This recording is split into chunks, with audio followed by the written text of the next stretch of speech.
Welcome to another module in this massive open online course. So, we are looking at example problems for convex optimization. Let us look at another problem, that is on quadratic optimization. Alright. So, we are going to look at solving, and this arises fairly frequently, that is your quadratic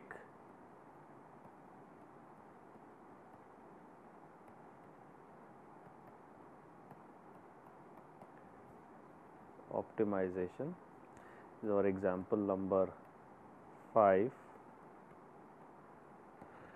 and the quadratic optimization objective is as follows: minimize C bar transpose x bar or C bar transpose x bar subject to the constraint that x bar transpose A x bar less than or equal to, and we will consider two cases for this, that is A is positive definite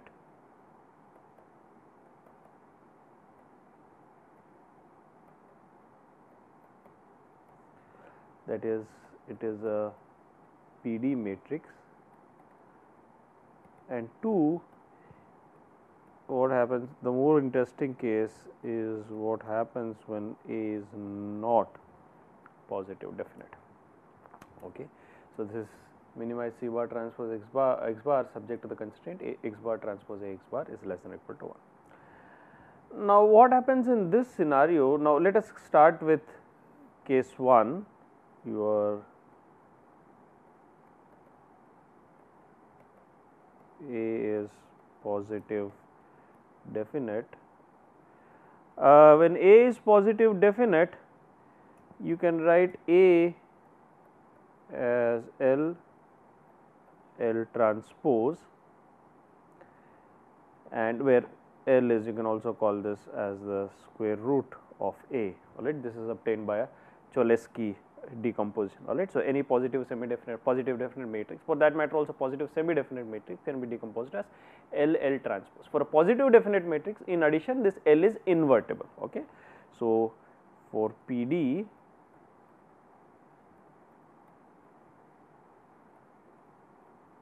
matrix, L inverse exists. Okay. So, positive semi definite, L inverse might not exist because some of the eigenvalues might be 0. Okay. And what happens then? What you can do? It's very simple.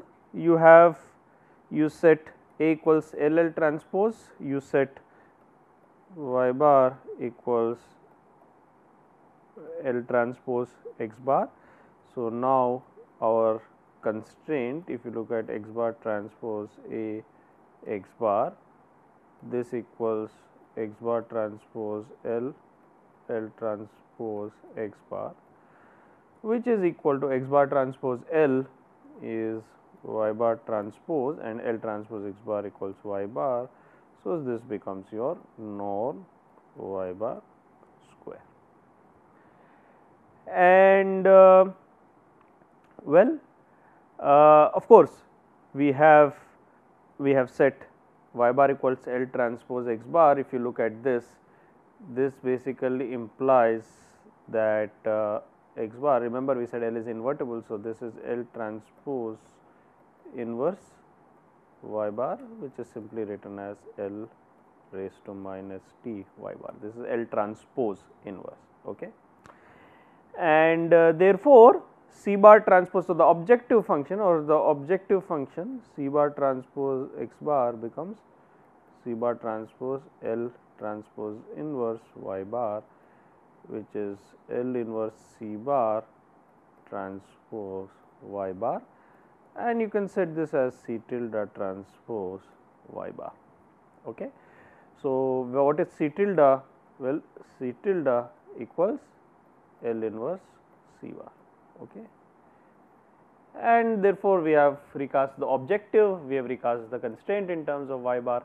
Now, I can write the optimization problem as follows. I can write it as minimize, I can write it as minimize C tilde transpose y bar subject to the constraint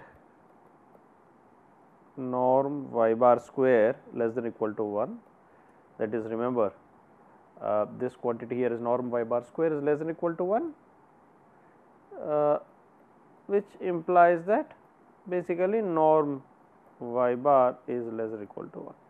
And therefore, what we are asking is what is the unit norm vector y bar which has maximized, which maximizes C tilde transpose y bar, and we know the solution to this problem. The maximum occurs where y bar is the unit norm vector along C tilde.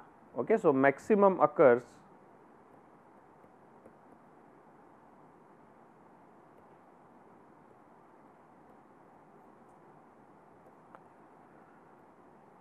C tilde divided by norm, which is basically, remember what is C tilde? C tilde is, so you can write it as C tilde divided by C tilde transpose C tilde, because remember C tilde transpose C tilde is norm C tilde square, and this is therefore C tilde. What is C tilde? C tilde is L inverse C bar divided by L inverse C bar transpose into L inverse C bar, which is basically, if you remember, if you look at this, L inverse C bar divided by square root C bar transpose L inverse transpose or L transpose inverse L inverse C bar, which is L inverse C bar divided by, now you can write this as C bar transpose L transpose inverse C bar, and L transpose is A. So, this has an interesting structure. So, you have optimal y bar equals L inverse C bar divided by square root of C bar transpose A inverse C bar. Okay. And now, what is the optimal x bar? Optimal x bar, remember, is L optimal x bar, if you remember, is L transpose inverse y bar, which is equal to L transpose inverse L inverse C bar square root of C bar transpose A inverse C bar. Now, if you look at this, this is nothing but L transpose inverse, which is nothing but A inverse. So, this is A inverse C bar divided by C bar transpose A inverse C bar. So, this is the optimal value of, this is the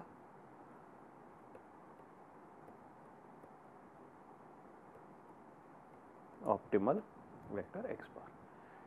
And what is the optimal value of the objective? Optimal value of objective, you take this x bar, substitute in the objective. Okay.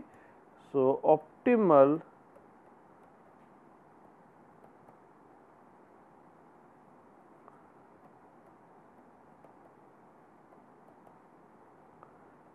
equals C bar transpose x bar, which is C bar transpose A inverse C bar divided by C bar transpose A inverse C bar, which is again you can see square root of C bar transpose A inverse C bar. So, this is your optimal value of the objective function.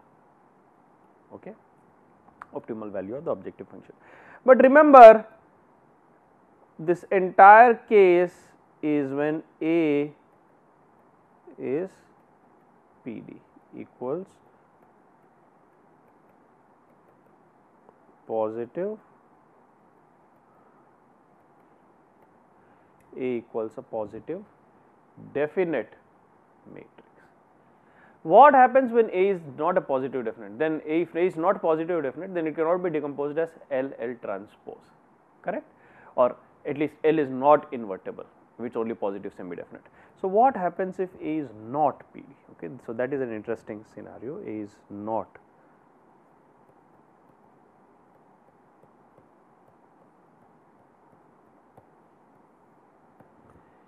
A is not positive definite.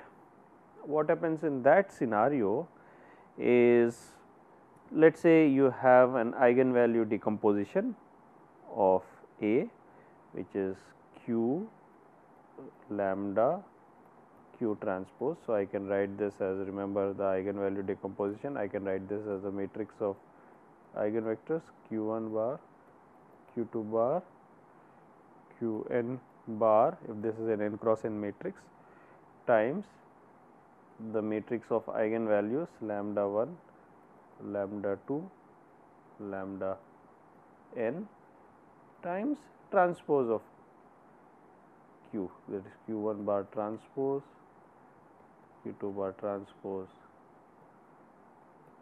Qn bar. So, this is your Q,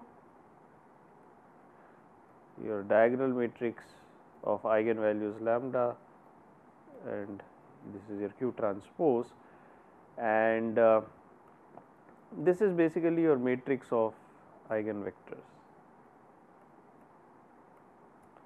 Okay.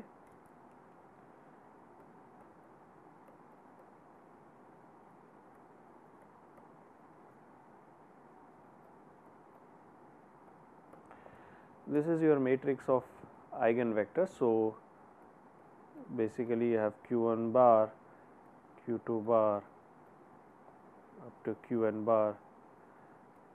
These are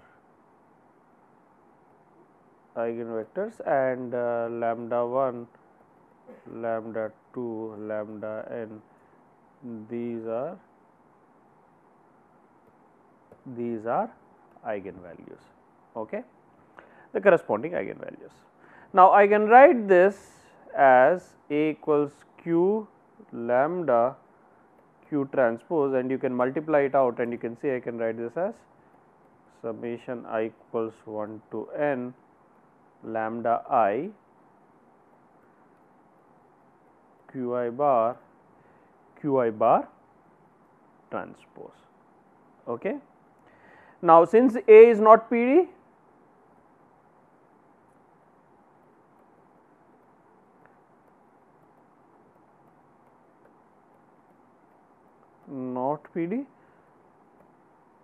you have some eigenvalue lambda I is less than or equal to 0. Okay. Now, remember, if all eigenvalues lambda I are strictly greater than 0, then the matrix becomes positive definite. Right. So, here we assume, so here because A is not PD, then it must be the case that some lambda I is less than or equal to 0. Let us assume for simplicity that some lambda I is less than 0, okay, particular lambda I, or let us say lambda j be less than, particular lambda j be strictly negative. What happens in that scenario? Now, let us go back and let us again here in this case set y bar equals Q transpose x bar. This is the matrix of eigenvectors. So, I can always write x bar equals Q inverse transpose y bar. Okay. And therefore, now if I look at x bar transpose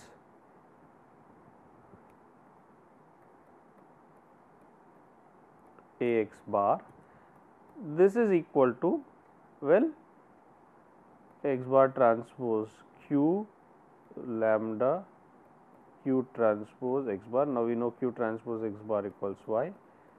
So, this will become y transpose y bar transpose lambda, which is a diagonal matrix, into y bar. And now, if you multiply this, you can see this is simply because lambda is a diagonal matrix. Remember, this is a diagonal matrix.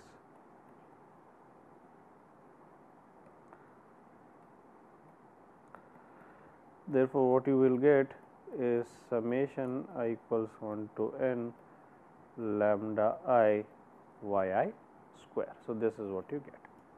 Okay. This is the objective function.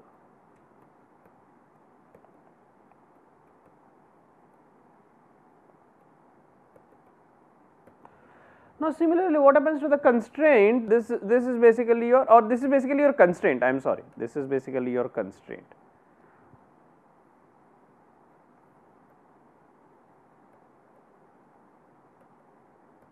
Or the constraint is this is less than or equal to 1. Now what happens to the objective? Objective equals, what happens to the objective? Objective will be, well, C bar transpose x bar, which is C bar transpose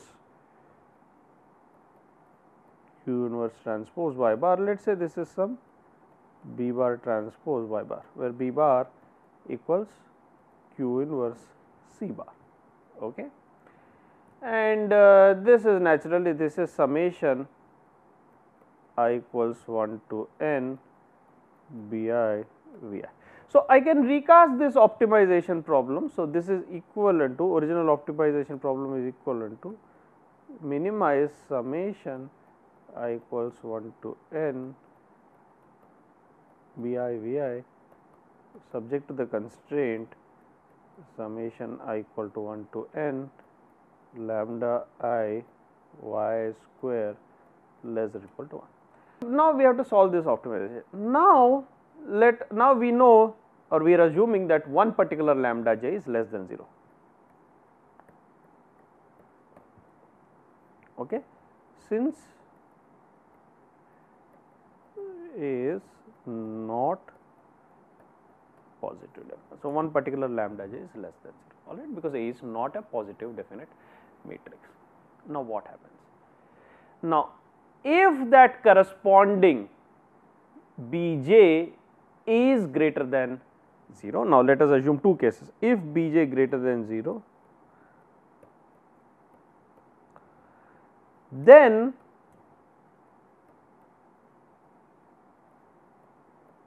set yi to be a very large negative value.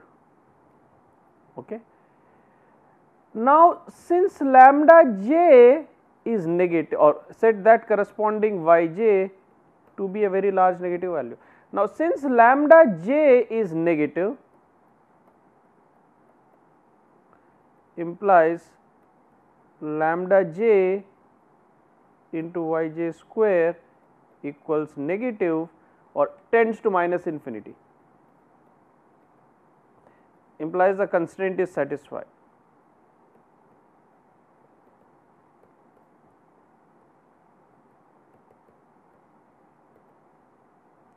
So what is happening, because lambda j is negative, yj square is also positive, it is always positive. So lambda j yj square, as yj is tending to minus infinity, yj square tends to infinity, right. So therefore lambda j to yj square again tends to minus infinity. Okay. So the constraint is always satisfied, all right. So this is always going to be less than or equal to 1. But if you look at the objective, the contribution of yj, this will be bi into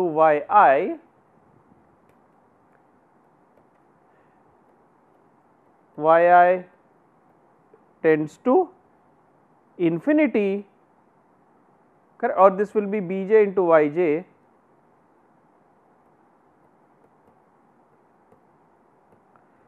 okay, yj tends to minus infinity, implies what does the yj tends to? Well, yj tends to minus infinity, implies since bj is greater than 0, bj yj tends to minus infinity, since bj is greater than 0.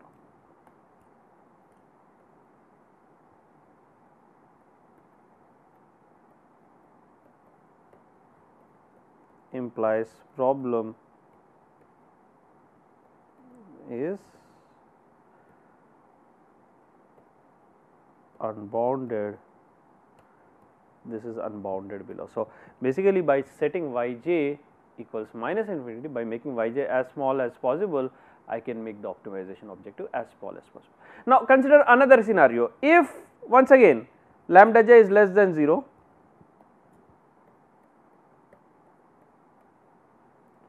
if bj is also less than 0, then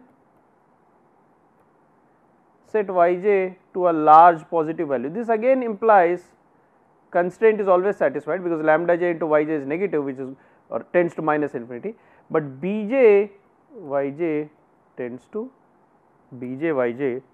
minus infinity, implies again this is unbounded below.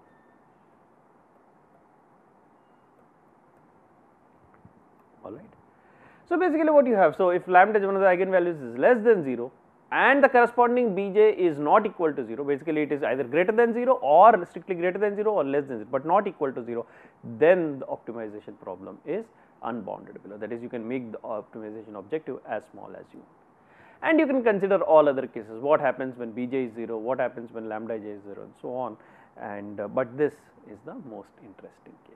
All right. So, what happens when A is positive definite, what happens when A is not positive definite. So, A being positive definite has a very important role to play in this problem. Right.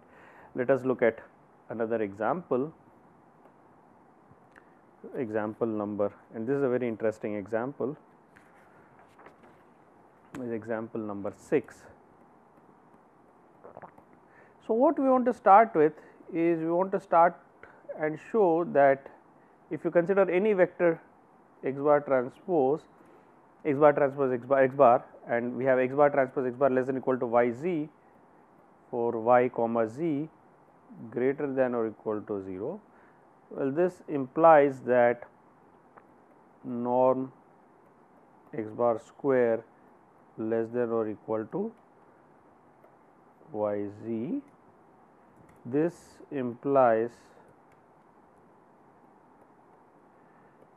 4 norm x bar square less than or equal to 4 times y z, but 4 times y z is basically y plus z whole square minus y minus z whole square. So, this implies 4 times norm x bar square less than or equal to y plus z whole square minus y minus z whole square, and this implies that well, if you bring this over here, 4 times norm x bar square plus y minus z whole square less than or equal to y plus z whole square. This implies, now if you look at this as a vector, this is nothing but the norm of the vector. This is the norm of the vector to norm x bar y minus z, because the norm of this vector is 4 norm x bar square plus y minus z whole square. So, the norm of this vector, or the 2 norm of this vector, to be more specific, is less than or equal to y plus z, because y comma z is greater than or equal to 0. That is what we have from the original constraint. Okay. So, this condition is an interesting property. This condition, that x bar transpose x bar is less than or equal to y z, can be equivalently written as norm of this vector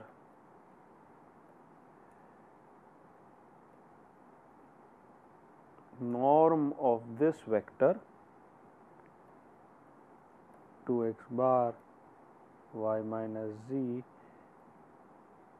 is less than or equal to y plus z, where y comma z is greater than or equal to z. Okay. So, this is an equivalent condition that we have derived.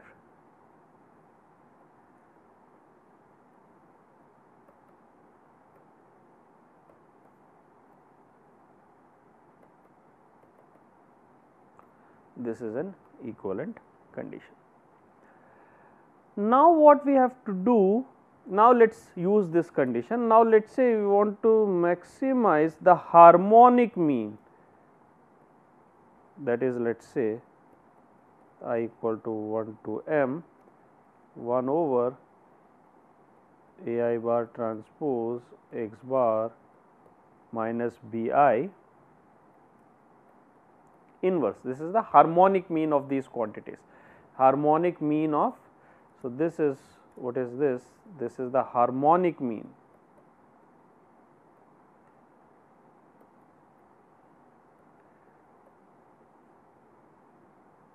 Harmonic mean of the A bar transpose x bar minus B I.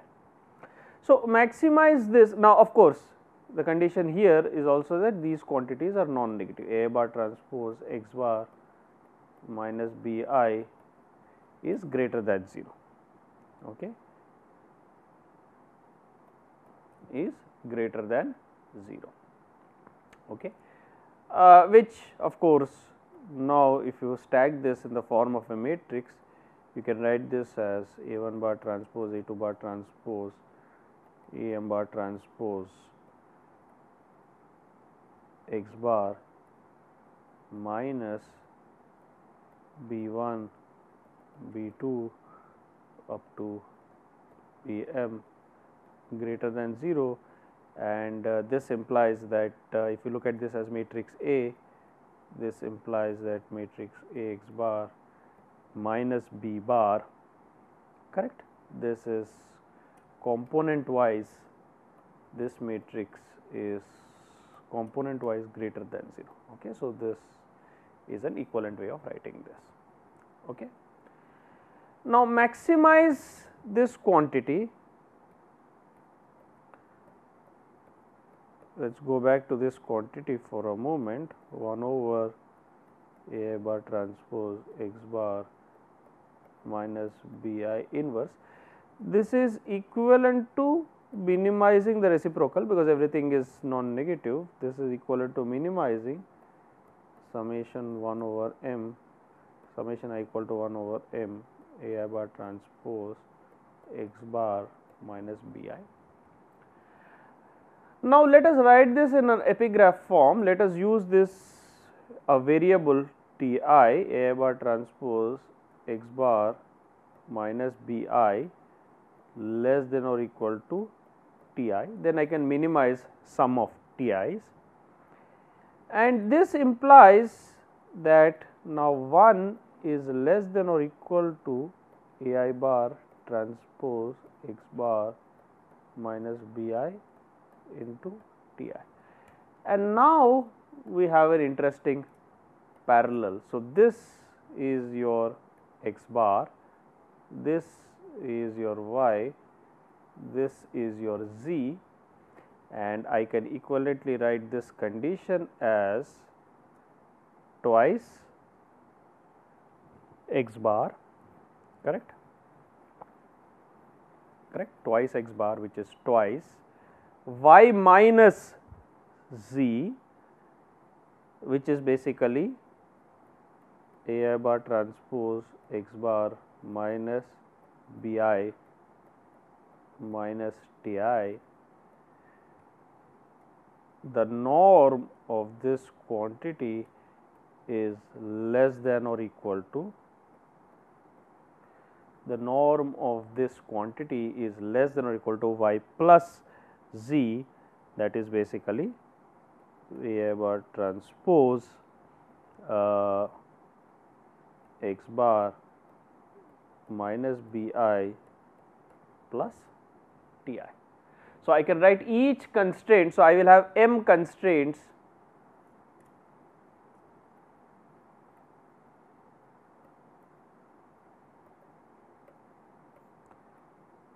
one for each I, and if you look at this, something very interesting about this, you might recognize this. This is a cone, second order cone constraint, because if you look at this, this is a norm of something less than or equal to something that is linear on the right. So, this is a conic constraint. So, the resulting optimization problem will be a second order cone program. So, this is very interesting.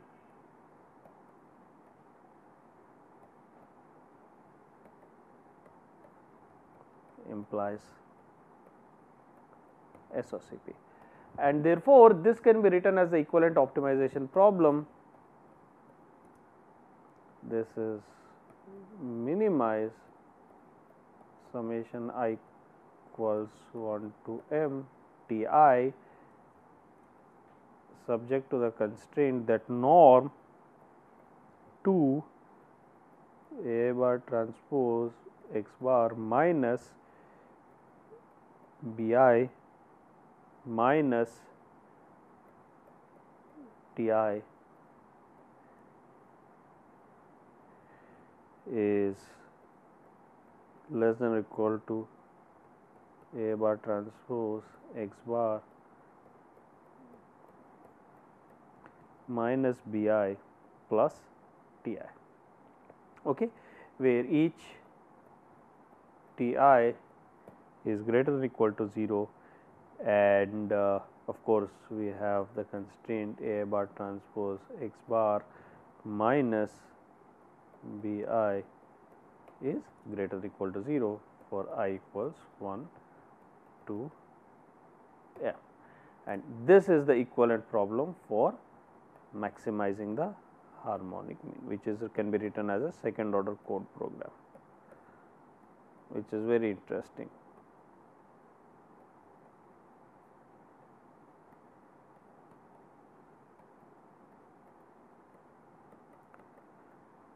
HM, and this can be written as a SOCP, that is your second order code program. So, it has a very interesting practical application. So, once you write this as a second order code program, you can use the convex solvers readily available to solve this thing. All right. Since the minimizing the harmonic mean itself, I mean it is a complicated problem which is not very easily sort of doable using the normal technique. All right. So, by writing it as an equivalent convex optimization problem, this can be rather readily solved in this form. All right. So, let us stop here and continue in the subsequent. Thank you very much.